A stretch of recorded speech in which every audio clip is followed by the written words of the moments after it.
नमस्कार. बाळासाहेब बालतोड, नेवारगाव तालुका, गंगापूर जिल्हा, संभाजीनगर.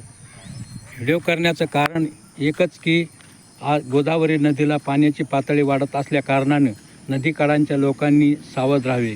सुरेगाव, नेवारगाव, कानडगाव, जामगाव, उस्तळ, वांजरगाव, भालगाव, कान्हेगाव, वारी, शिंगवं, कोपरगाव, नदीच्या काठांचे जेवढे लोक असतील, नदीच्या काठांचे प्रवाराचे, मुळा प्रवारा किंवा शिवना नदीकाठाच्या लोकांनी आपण सतर्कतेचा इशारा. पाण्याची पातळी वाढत आहे.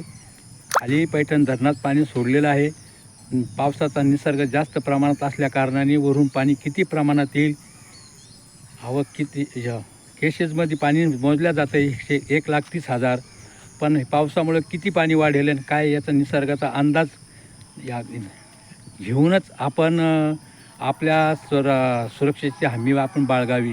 आपण नदीच्या कडाला असल्यानंतर पाणी आपता किती वेळात आपलं वर येईल, आपण जागृत राहून आपण शेजारी जे टेकडीवर जी घरं असतील त्यांच्या घरात संपर्क करावा. जनावरं ढोरे आपली रस्त्याच्या कडाला उंच टेकडीच्या ठिकाणी आणावं. जय हिंद, जय महाराष्ट्र.